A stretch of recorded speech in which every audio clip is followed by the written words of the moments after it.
오늘은 오후 예배는 아가서를 보겠습니다. 7장 1절로 9절까지 말씀 보겠습니다. 아가서 시편 쪽에 있습니다. 아가서 7장 1절로 9절까지 우리 합독하겠습니다. 자, 우리 1절부터 같이 읽습니다. 시작. 귀한 자에 따라 신은 내 발이 어찌 그리 아름다운가. 내 넓적다리는 둥글에서 숭늉공손이 만든 구슬개미 같구나. 배꼽은 썩은 석류 포도주를 가득히 부은 둥근 장 같고 허리는 백합화로 푸른 밀당 같구나. 도유방은 암사슴의 쌍태새끼 같고 복은 상아 망대 같구나. 너는 헤스본 바스람빗 문 곁에 있는 연못 같고 코는 다메섹을 향한 레바논의 망대 같구나. 머리는 갈멜상 같고 두리온 머리털은 자줏빛이 있으니 왕이 그 머리카락에 매어 있구나. 사랑아, 내가 어찌 그리 아름다운지 어찌 그리 화창한지 즐겁게 하는구나. 내 께는 종려나무 같고 내 유방은 열매송이 같구나. 내가 말하기를 종려나무에 올라가서 그 가지를 잡으라 하였으나 내 유방은 포도송이 같고 내 콧김은 사과 냄새 같고 내 입은 좋은 포도주 같은 것이니라. 이 포도주는 내 사랑하는 자를 위하여 미끄럽게 흘러내려가서 자는 자의 입을 움직이게 하느니라. 아멘. 흰옷 입은 성도의 모습이라는 제목으로 은혜를 나누고자 합니다. 오전에도 거의 비슷한 말씀을 또 했는데 또 오후에도 또 우리의 비슷한 내용의 말씀인데요. 제가 왜 이렇게 우리 흰옷을 강조하냐 그러면 제가 30년 전에 몸이 아파서 이제 기도원에 있을 때에 주님이 거기서 주님을 한번 만난 적이 있어요. 예수님이 저에게 하신 말씀이 뭐냐면 저를 영으로 두 교회를 데리고 다녔다는 이야기를 제가 했어요. 하나는 너무나 아름다운 정말로 우리가 다 부러워하는 교회를 데려갔는데 그 교회를 갔더니 전부 다 벌거벗고 있었습니다.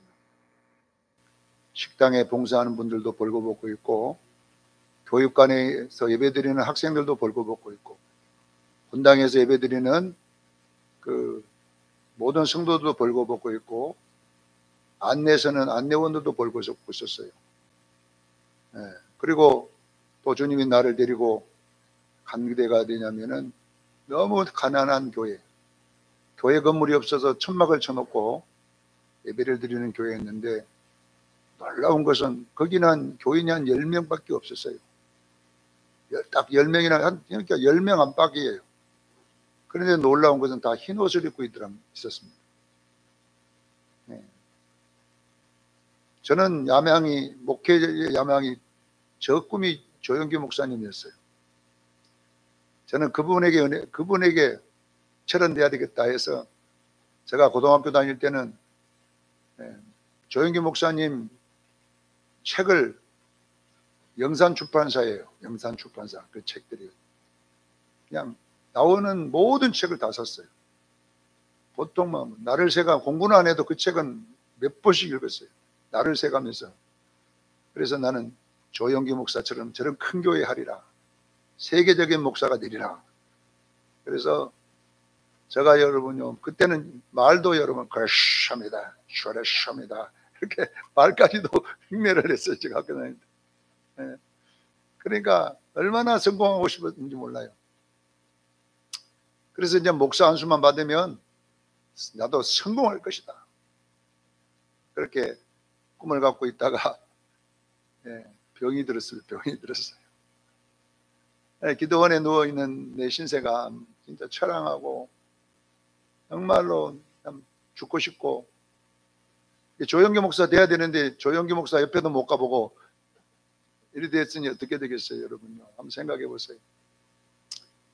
그때 주님이 저에게 그 두 모습을 저도 이제 흰 옷을 입은 것이 아니라 벌거벗고 주님을 따라다니는 거예요.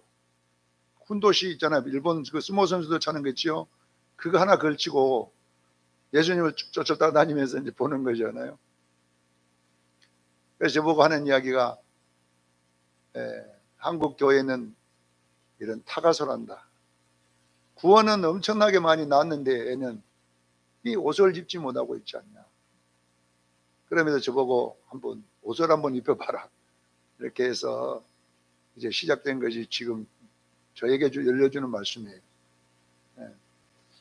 여러분, 우리가 구원은 받았지만 그 다음으로 우리가 또 나가야 되는데, 구원받고 천국만 가면 된다고 생각하기 때문에 우리가 행실이 안 바꿔졌다 이 말이에요.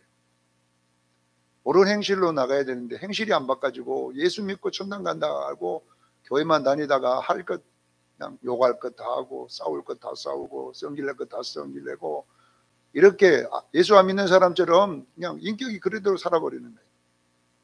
네. 이것은 옳은 신앙생활이 아닙니다. 이제 우리는 예수 믿었으면 우리는 여러분 아름다운 옷을 입은 처녀로 자라가야 됩니다. 그게 예수님 기다리는 성도들의 모습이잖아요. 그래서 제가 이제 항상 이야기하지만 어떻게 하면 그 옷을 입을까요? 했더니 말씀대로 행하라 그랬어요. 그래서 내가 예수님한테 나는 말씀대로 행하는 목사입니다. 지금까지. 나는 초등학교 때부터 말씀을 내가 얼마나 공부를 했는데, 근데 여러분요, 말씀이 지식화된 것은 주님이 그러더라고. 이 골통 속에는 있다 그러더라고. 지식이라는 지식. 네가 말씀을 행하려고 그렇게 읽었냐? 조용기 되려고 읽었지 않냐 이 말이에요. 그거하고 설교하려고. 그러니까 목사는요, 설교도 중요하지만 삶도 중요한 거예요. 네, 내가 설교하는 대로 살아가는 것이 중요한데 우리는 설교만 해갖고는 안 된다는 이야기잖아요. 그래서 우리는 이제부터는 이제 많은 설교도 들어야 되지만 그 말씀을 행하기를 주님 축원합니다. 한 가지라도 행하면요 엄청난 거예요. 이게 성경 구절 하나를 행한다는 것이 쉬운 일이 아니더라고 해보니까. 네. 미워하지 말라 하나만 하려고 그래도요 이게 보통 일이 아닌 거예요. 어마어마하게 어려운 거예요. 이것이 해보니까 미워하지 말라 외우는 데는 지식적으로 외우는 데는요 5초면 끝나. 그러나 그것이 내가 이웃에게 행하려고 그러면요 1년 해도 안 돼요. 이게 10년 해도요 잘 안 돼요. 20년 해보니까 좀 되려고 그러더라고요. 해보니까 20년 하니까 해보려고 얼마나 어려운지 몰라요. 행하기는요 진짜 어렵더라고요. 그러나 성경은 우리에게 요구하는 것은 뭐냐, 지식만 갖고 있지 말고 행하기를 원합니다. 그래서 여러분들이 우리 수정교인들은 제가 삶 속에서도 말씀을 경험하라 올해 주제잖아요. 그래서 설교를 계속 어떻게 행할 것인가에 굉장한 포인트를 가지고 하는데, 자, 우리 주님의 재림이 너무나 임박했잖아요. 지금 누가복음 21장 10절로 28절까지 내용을 보면 내가 문 앞에 가까이 올 때에 어떤 현상이 일어나냐면요, 민족이 민족을, 나라가 나라를 서로 대적한다, 전쟁한다는 이야기잖아요. 지금처럼 전쟁이 막 날마다 전쟁의 소식이 들릴 만큼 전쟁이 일어났는 데가 없었잖아요. 지금요 이제 이 전쟁이 이게 끝날 것인지 앞으로 더 일어날 것인지 내가 볼 때는 더 일어난다고 봐야 돼요. 지금 중동에는 지금 저기는 완전히 지금 뭐 완전 지뢰밭입니다. 중동은 지금 어떤 전쟁이 어떻게 시작될지 모르고, 예. 지금 중국도 지금 필리핀, 베트남 쪽으로 계속 내려오고 있고, 일본도 독도는 자기 땅이라고 해서 하고 있고, 막 이런 위기들이 굉장하게 도사리고 있는 이런 때가 있는데, 이런 전쟁들이 계속 일어날 것입니다. 그리고 곳곳에 지진이 있으리라. 큰 지진이 있으리라. 지진이 얼마나 자주 일어납니까? 네, 큰 기근이 있으리라. 제가 기근에 대한 연구해 보니까 우리 지금 이 지구에 사는 인구의 41%가요 기근으로 시달리고 있어요. 우리나라만 먹고 잘 산다니까. 우리나라만 얼마나 복된 나라입니까? 우리 그것도 남한 말고 북한 말고 남한만. 여러분만요 지금 여러분 배에 기름이 끼어 있어요. 우리나라 사람들만 지금 얼마나 우리가 풍요로운 세상, 진짜 좋은 세상, 경제적인 어렵다고 하지만요 마음껏 먹을 수 있는 세상이 우리나라 아니잖아요. 네? 근데 우리는 이런 좋은 나라에 있다 보니까 세계가 다 우리처럼 잘 먹고 사는 줄 알지만 유엔에서 보고했더니 41%가 지금 하루 한 끼를 먹을 정도로 어렵다는 거예요.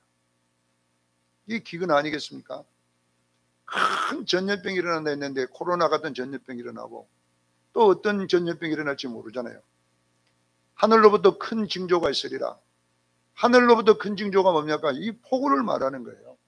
어마어마한 폭우들이 막 떨어져 버리는 거예요. 이것이 하루 이틀에 막 1000mm씩 비가 떨어져 버리는 데가 없잖아요. 우리도 엘니노지만은 이런 징조가 있으리라고 했는데 누가복음 21장 28절에 보면 이런 일이 되기를 시작하거든 너희는 일어나 머리를 들라고 그랬어요.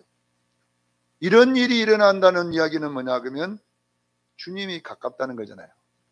그럼 이런 일을 보면 우리는 머리를 들어야 돼요. 일어나서 머리를 든다는 이야기는요, 이제 재림 준비하라는 이야기예요. 재림 준비하기를 바랍니다. 위에서 오시는 분을 맞을 준비하라 이 말이에요. 머리를 들라는 거예요. 우리는 여러분요, 재림 준비해야 돼요. 지금 이런 일이 일어나잖아요. 누가복음 21장 27절에 그때에 이런 일이 일어나고 있을 그때에 사람들이 인자가 구름을 타고 능력과 큰 영광으로 오는 것을 보리라. 이런 일이 일어나는 그때에 인자가 재림하겠다 이 말이잖아요. 이 누가복음의 21장 말씀이에요. 그러면 여러분 분명하게 예수님은 옵니다. 우리가 혹시나 안 온다고 마음대로 살까 봐서 이런 징조를 우리에게 보여주는 거잖아요. 이런 일이 일어나게 될랑 준비하고 있어라. 그때에 많은 사람이 인자가 구름 타고 오는 것을 보리라. 이렇게 해서 누가복음 21장이 매듭이 됩니다. 사랑하는 성도 여러분, 우리 수정교회는 예수만 믿고 끝난 것이 아니라 예수 믿었으면 성숙한 교인으로 나가기를 바랍니다. 이제 말씀을 듣는 성도에서 말씀을 지키는 성도로 나가야 돼요. 말씀을 읽고 듣고 지키는 자가 복이 있어요. 요한계시록 1장 3절입니다. 말씀을 듣고 읽고 지켜야 되는 거예요. 이것이 바로 우리들이 해야 될 일이잖아요. 오늘 이 아가서는 바로 우리들의 이 예수님의 재림은 그냥 성도에게 라는 단어에 가까운 것이 아니라 신부란 단어에 가까운 거예요. 예수님 재림은 혼인잔치 하기 위해서 온다니까요. 그냥 우리가 그냥 구원받고 천국 가려면 예수님 올 필요 없어요. 어느 날 그냥 땡 해갖고 다 천국으로 들어가 버리면 돼요. 뭐 때문에 예수님이 재림을 합니까? 올 필요가 없어요. 근데 왜 예수님은 다시 구름 타고 와야 하느냐? 이거는 결혼과 관계된 것 때문에 그래요. 자, 여러분 요한복음 14장에 읽어보면 내가 가리라. 뭐다로 간다고 그랬냐면 내가 너희를 위하여 처소를 예배하러 가노니 처소가 예비되면 다시 와서 너희를 내 있는 곳으로 데려가리라. 이것은 히브리인들의 결혼 풍습인 거예요. 여러분들이 인터넷 검색하면 히브리인들의 결혼 풍습은 그대로 돼 있어요. 이것이. 자, 히브리인들은 결혼을 어떻게 하냐면요, 약혼이라고 하는 게 있어요. 히브리인들은요, 결혼 전에 약혼을 어떻게 하냐면 남자가 여자 집으로 가서 약혼을 해요. 남자가 여자 집으로 가서. 그래서 일주일 동안 약혼식을 합니다. 그러면 여자는 이제 약혼식이 끝나면 이 남자가 다시 아버지 집으로 갑니다. 가서 뭐 하냐면 아내 데려올 집을 준비합니다. 1년 동안. 이제 1년은 딱 정해진 거고 1년에서 좀 길어도 상관없어요. 1년을 딱 잡아놔요. 1년 정도는 아내 데려올 집을 준비하는 거예요. 그때. 그래서 그 집이 다 되면 아내를 데리러 다시 자기 아내 신랑 집에 와가지고 신부 집에 와서 데리고 이제 가서 자기 집에서 또 일주일 동안 결혼식을 해요. 이것이 뭐냐면 히브리인들의 결혼 풍습이에요. 그러면 이제 신랑이 가가지고 이제 혼인 계약을 했잖아요. 혼인 계약을 했으면 거기서 이제 반지를 주고 받습니다. 그것이 약혼 반지예요. 약혼 반지. 근데 아내는 반드시 약혼 반지를 끼고 있어야 돼요. 나는 임자가 있는, 결혼을 약속한 남자가 있다, 이것을 주변 사람들에게 이렇게 알려서 나를 누가 덤비지 마라, 이 말이거든. 어떤 남자들도 나는 이제 내 짝이 있으니까, 결혼할 사람이 있기 때문에 이제 덤비지 마라.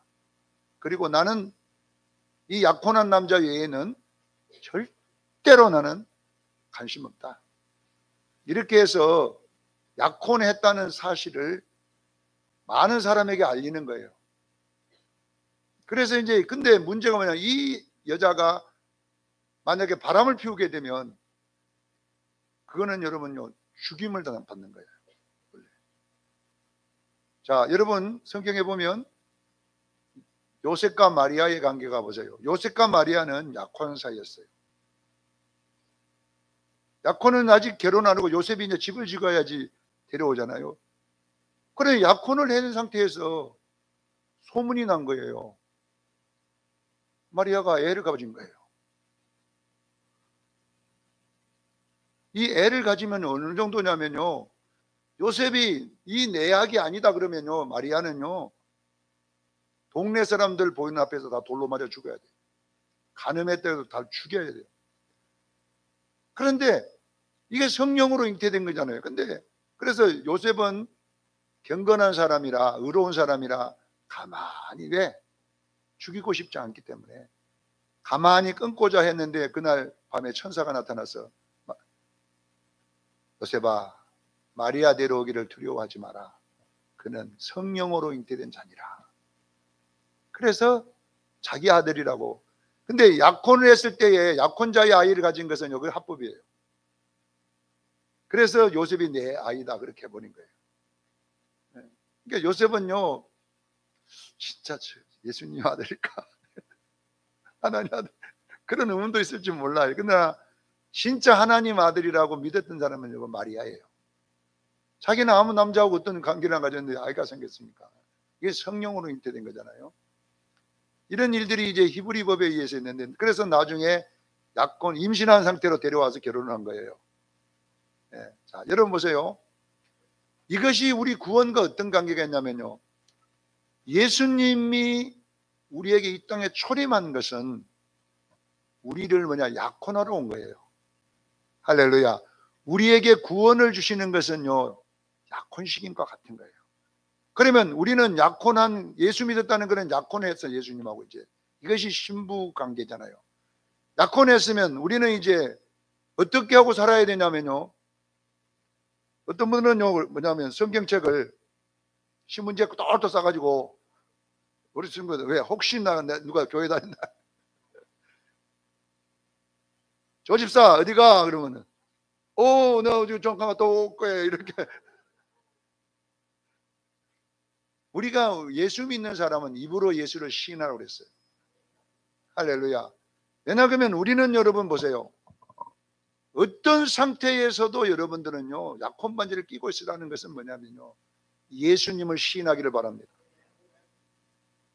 그리고 우리는 어떤 다른 종교를 우리는 섬길 수가 없어요. 우리는 우상 섬기는 것이 간음이거든요. 그래서 우리는요, 예수를 믿었으면 이제 약혼을 한 것임을 믿으시기를 바랍니다.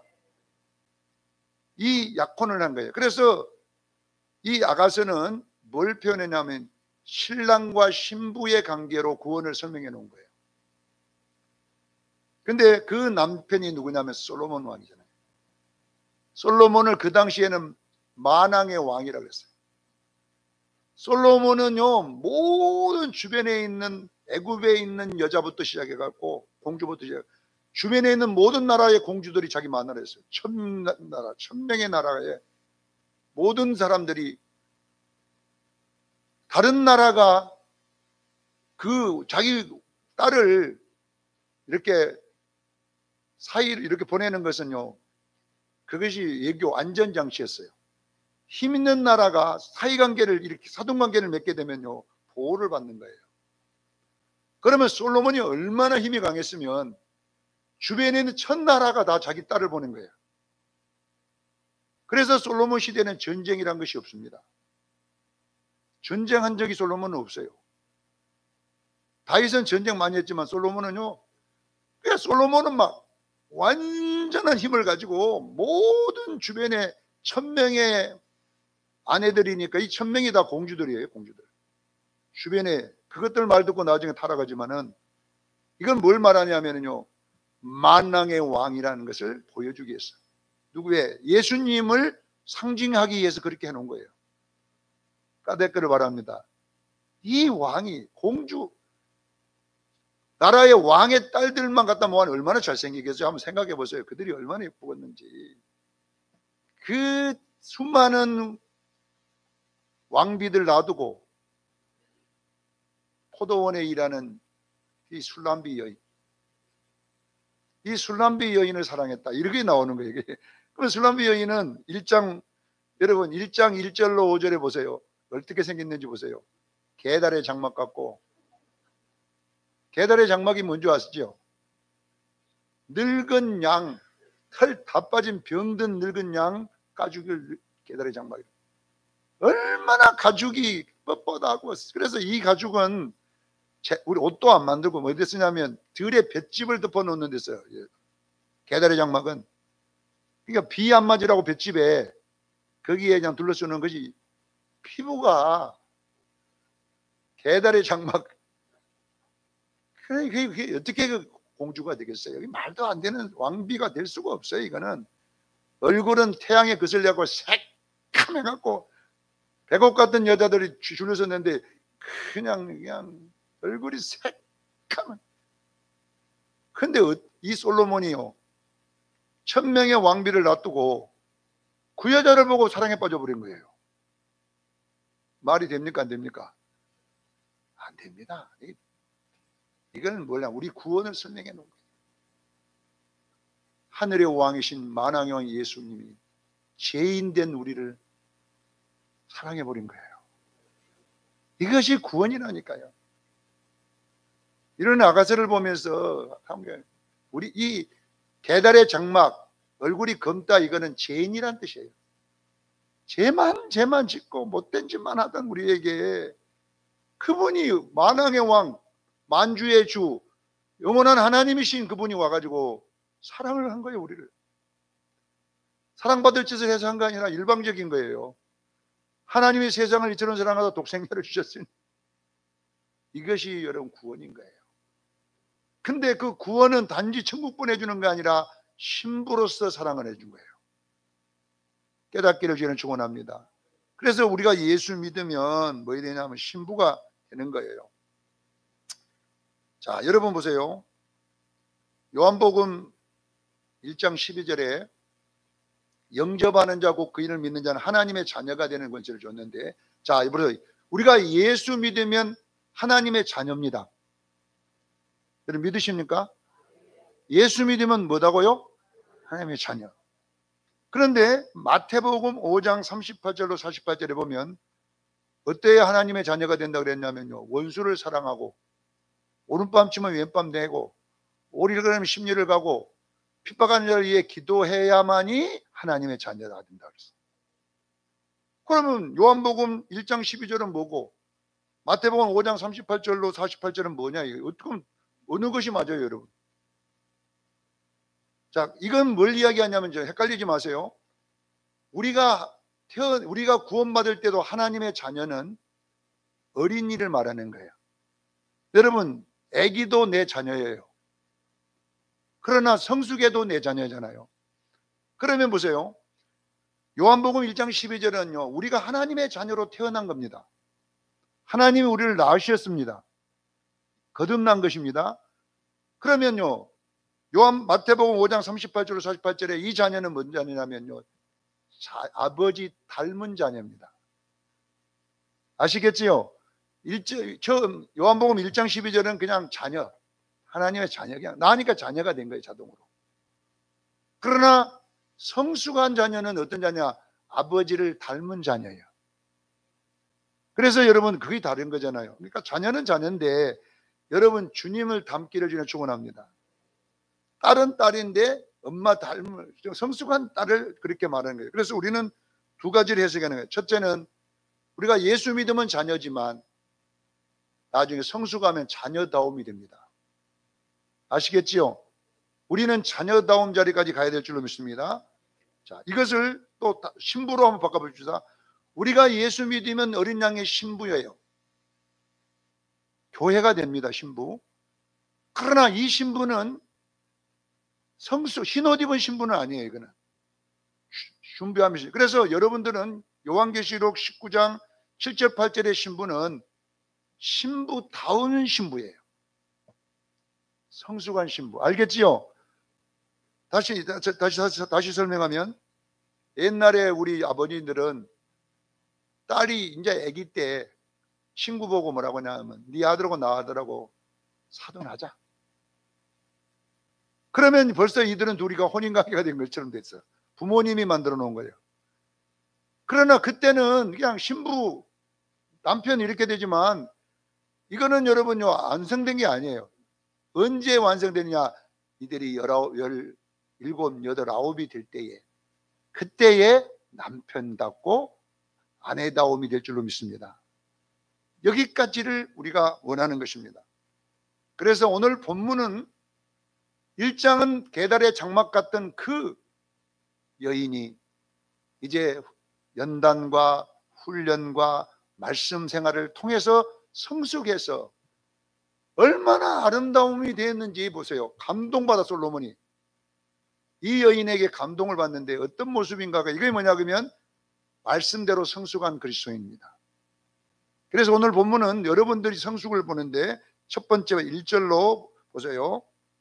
1절 발부터 아래부터 설명합니다. 발하고 넓적다리에 대한 이야기를 하는데 이거는 하체를 말하잖아요. 하체는 어떤 하체냐면은 숭늉공이 만든 여러 개의 구슬을 꿰매 놓은 것 같구나. 자, 숭늉공이란 말은 숭늉공은 어떻게 해서 숭늉공이 됩니까? 우리 이소장은 숭늉공은 어떻게 숭늉공이 됩니까? 같은 일을 계속 반복하다 보면 숭늉공이 되는 거예요. 그러니까 가서 뭐 인형 만든 사람도 처음 가면 인형 만든대요. 하루에 하나 만들까 말까 해. 근데 나중에는 눈 감고 만들어. 잠자가도 졸면서도 만들어. 그러니까 이 숭늉공은 어떤 일을 계속 반복함으로 습득된 기술이 숭늉공이라고 해요. 그러면 여러분 보세요. 숭늉공이 만든 구슬을 만들어. 이 만든 구슬을 꿰매 놓은 것 같구나. 이 말은 뭐냐? 이 구슬은 목걸이 구슬을 꿰맸다는 목걸이를 말이잖아요. 그러면 하나예요, 두 개예요? 구슬을 하나 끼면 이게 꿰매 놓은 그게 안 되고 여러 개 끼워져야 돼요, 구슬을. 그러면 여러분 구슬이 뭐가 나 있습니까? 동글동글합니까? 구슬이라는 것은 전부 동글동글해요. 자, 무슨 말이냐면요. 하나님의 말씀 생활은 반복해야 됩니다. 계속 그 말씀대로 처음에는 안 되지만 또 하고 또 하고 또 하고 또 하고 또 하고 계속 하다 보면 말씀대로 사라지기 시작해요. 바른 행함을 나타냅니다. 움직이니까. 여러분들이 하나님의 말씀을 계속 반복적으로 행하다 보면 열매가 맺기 시작해요. 구슬이 생기기 시작해요. 동글동글한 구슬이 생겨서 그것이 하나만 있는 게 아니라 몇 개예요? 꿰매야 된다. 여러 개를 꿰는다. 이걸 뭐냐 그러면 행함의 열매입니다. 하나만 열매가 아니라 여러 가지 행함을 이제 이것이 합해져 있는 구슬이라는 뜻이에요. 어떤 사람이 여러분요 견고한 사람이냐면요 말씀을 듣고 행하는 자입니다. 마태복음 7장에 보면 16절로 쭉 읽어보세요. 마지막 읽어보세요. 말씀을 듣고 행하는 자는 반석 위에 집을 지은 자와 같으니 견고해야 된다. 발이 무너지지 않냐를. 사랑하는 성도 여러분, 말씀을 행해야 됩니다. 한 번 행해서 되는 게 아니라 숭늉공이 돼야 됩니다. 같은 일을 반복적으로 행하다 보면 어느 날 여러분들에게 행해질 줄로 믿습니다. 꼭 기억하셔야 돼요. 자, 말씀은 한 번 해서 안 됩니다. 또 하고 또 하고 또 하고 1년 지나고 또 하고 그러다 보면 어느 날 나도 모르게 눈 감고 돼. 그 말씀대로. 오전에 소방관 이야기를 했지요. 소방관 이야기. 몸에 가서 불 끄는 것이 몸에 배어 있는 사람은요, 자동으로 가서 해주는 거예요. 하나님의 말씀은 기초가 뭐냐면 먼저 행함에 있습니다. 한 번 행하면 되는 게 아니라 숭늉공일 때까지 행하기를 주의 이름으로 축원합니다. 반복입니다. 말씀은. 두 번째, 중간 부분. 배꼽이 있고 허리가 있고 두 유방이 있다고 그래요. 중간에. 넓적다리 위에는 이제 이런 게 있는데, 이 배꼽은 뭐라고 했냐, 섞은 포도주를 가득히 담은 둥근 장 같고 이렇게 됐어요. 자, 무슨 이야기냐면 포도주를 가득 담은 둥근 잔. 그러니까 섞어 놓은 것이라는 것은 많은 것을 섞었다는 것은 한 가지만 아니고 별의별 것이 다 섞여져 있다 이 말이에요. 그것을 담은 그릇이라는 거잖아요. 둥근 잔. 우리의 마음을 말합니다. 내게 맞는 사람은 담으면 안 돼요. 할렐루야. 여러분 마음은 모두가 담아지기를 주의는 축원합니다. 섞은 이런 사람도 담고 안 맞는 사람도 담고 이렇게 담을 때에 여러분들이 아름다운 마음입니다. 여기도 지금요 여러분요, 이 성숙이 안 된 사람은요, 난 저 사람 보기 싫어, 나하고 안 맞아, 그래갖고 아무도 안 담아. 신앙은 현양이 넓어지면요 사람을 담기 시작해요. 할렐루야. 처음에는 하나도 못 담았는데 시간이 가면 두 사람 담고, 이렇게 여러분 여러 섞어진 것이 담아지기를 주의는 축원합니다. 마음볼을 좀 넓히세요. 두 번째, 허리는 백합화를 두른 밀당 같고, 백합화로 둘렀다는 밀단을. 자, 밀단은 숫자가 하나예요. 단원이란 말은 여러 개를 모아갖고 묶어놓은 거잖아요. 단. 그러면 이거 뭐냐면, 이 백합화는 뭐냐면 하얀 것. 하얀 것으로 여러 개를 묶어놨다는 거잖아요. 그럼 무슨 말이냐면, 허리가 뭐냐, 이 흰 것은 성도의 옳은 행실을 말합니다. 알겠지요? 흰옷. 그러면 옳은 행실이 많다는 이야기입니다. 사랑하는 성도 여러분, 여러분의 삶 속에 옳은 행실이 많아지기를 저는 축원합니다. 여러 가지 성경에 찾아가지고 이제 사랑하는 것도 옳은 행실이고요, 미워하지 않는 것도 옳은 행실이고, 그래서 이런 것들이 행실이 많아지기를 저는 축원합니다. 주님을 닮은 행실이 하나하나 해서 그것이 밀단처럼 많아져야 돼요. 처음에는 여러분요 그냥 안 미워하는 것만 했던데 나중에는 사랑도 되고요, 나중에는요 그렇지 불쌍히 여기도 되고요, 이런 것들이 늘어나기를 저는 축원합니다. 이렇게. 자, 두 유방이라고 하는 것은 암사슴의 쌍태 새끼 같구나. 이 암사슴의 쌍태 새끼가 뭐냐면요, 이 세상에서 가장 예쁜 사슴이 쌍태 새끼예요. 암사슴의 새끼예요. 여러분 안 봤죠? 이 동물학자들이 말하는 세상에서 가장 아름다운 짐승은요 암사슴의 쌍태 새끼입니다. 그럼 뭘 말하냐면요, 텔로는요 아름다운 성품을 가지라는 이야기. 할렐루야. 여러분요 성품은 아름다워야 돼요. 성품은요 싸나우면 안 돼요.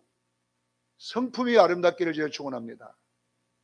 그 이 두 유방, 이렇게 이것이 여러분의 중심을 잡아요. 그러니까 중심 부분은 보세요, 넓은 마음, 그 다음에 옳은 행실, 그 다음에 아름다운 행실. 이것이 뭐냐 그러면 주님의 마음인 줄로 믿으시기를 바랍니다. 이렇게 돼야 된다는 거예요. 심보가 여러분 안 좋으면 안 돼요. 심보가 시어머니가 주면 안 돼요. 잘 때면 막 못 보는 이러면 안 돼요. 자, 세 번째 보세요. 위쪽이 이제 목부터 시작해가지고 눈, 코, 머리, 가락까지 이렇게 나와 있어요. 자, 보세요. 지금 이 배꼽, 이 배 중간 부분을 뭐라고 하냐, 성품이라고 그래요. 성품. 아시겠지요? 여러분의 성품은 예수 닮기를 전해 축원합니다. 성령의 그래 9가지 열매가 성품인 거예요. 사랑과 희락과 평과 오래 참음과 자비와 양선과 충성과 온유와 절제. 갈라디아서 5장 22절 말씀이에요. 이것이 여러분 성품 되기를 전해 축원합니다.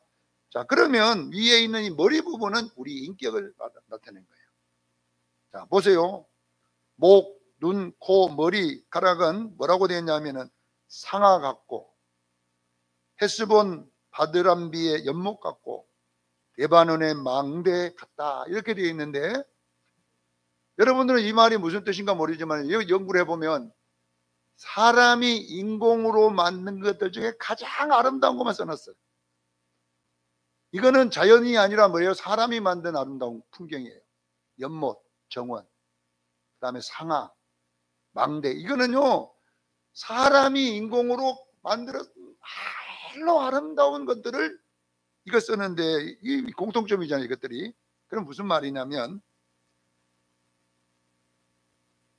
우리들의 인격은 타고난 인격을 말하는 것이 아니라, 타고난 인격은 그냥 자연의 인격이잖아요.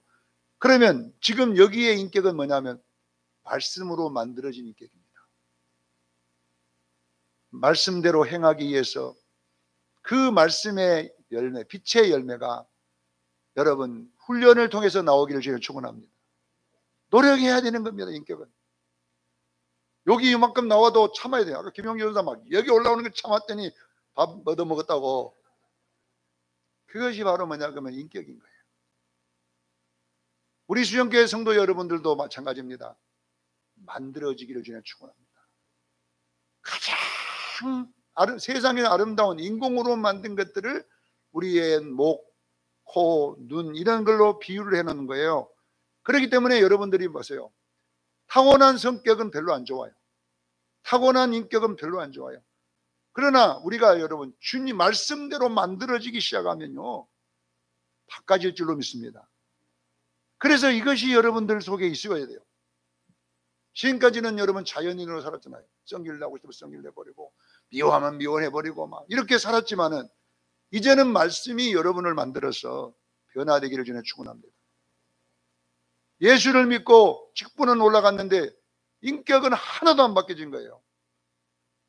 그러면 여러분 안 되는 거예요. 사랑하는 성도 여러분, 이제 우리 달라지십시다. 우리 집에 가서 달라지십시다. 집에 가서 우리 경상도 남자들 다 알아서 하는 게 아니라요. 말이라도 사랑합니다. 한번 집에 가서 연습 한번 해보세요. 우리 김상호 장로님, 황 집사님한테 가서 사랑합니다 몇 번 들었지요? 요즘 옛날 많이 했으면 요즘 많이 합니까? 우리 장로님은 이제 장로 세울 만하네요. 우리 여러분요, 아내분들도 마찬가지예요. 성경에는 내 아내를 사랑하고 이 남편을 존경하라 그랬어요. 할렐루야. 여보 존경합니다. 존경받을 짓을 해서 존경한 게 아니라 존경하라고 했기 때문에 하는 거예요. 말씀 때문에 안 한다 이 말이에요. 그러다 보면 놀라운 일이 생기는데요, 만들어지기 시작하는 겁니다. 모든 것들은 말로 만들어지는 거예요. 다 알아서 하면 안 돼요. 알아서 안 돼요. 그래서 여러분들이 작은 말이라도 만들어서 말씀 때문에 만들어서 하기 시작하면요 만들어지기 시작한다는 것을, 인격은 만들어지는 거예요. 그래서 여기에 있는 얼굴에 있는 모든 부분은 인공적으로 만든 아름다움을 갖다가 여기다가 붙여놓은 거예요. 그래서 우리 수영교인들은 만들어지기를 주에 축원합니다. 이번 주보다 다음 주가 더 만들어지시고, 그렇게 만들어지다 보면요 인격이 바꿔질 줄로 믿습니다. 수영성도들이요, 이제 오늘 본문의 말씀, 이것은 우리 예수님이 볼 때에 너무나 아름답다 하잖아요. 그래서 여기에 나와 있는 이제 6절에 사랑아 내가 어찌 그리 아름다운지 어찌 그리 화창한지 즐겁게 하는구나. 변화된 우리들의 모습을 주님이 이렇게 설명해 놓은 거예요. 여러분 생각해 보세요. 예수님이 사랑아 어찌 그리 네가 아름답냐? 네가 그렇게 네 인격이 아름답고 네 성품이 그렇게 아름다우니 내 마음이 화창하게 즐겁구나. 이것이 솔로몬이 술람비 여인에게 지금 하고 있는 고백이잖아요. 우리가 예수님 앞에 섰을 때 그런 칭찬 듣는 여러분 되기를 저는 축원합니다. 사랑하는 수정교인들아 어찌 그리 아름답니? 어찌 그리 화창한지 즐겁구나. 그렇게 설명했습니다. 오늘도 이렇게 되기를 저는 축원합니다. 우리 목사님이 우리 성도들을 볼 때에 야, 백은산지 아름답다. 이렇게 어찌 그리 즐거운 거예요. 어떨 때 지금 어떻게 냐 만들어질 때에 변화되는 그 모습을 바라볼 때에 이야 진짜 목회 진짜 잘했다. 이런 모습이 일어나기를 주님 축원합니다. 이렇게 우리가 수정교인들이 바꿔질 때에 주님 와도 괜찮아요. 그렇게 되기를 예수 이름으로 축원합니다. 기도하겠습니다. 거룩하신 하나님 우리 아버지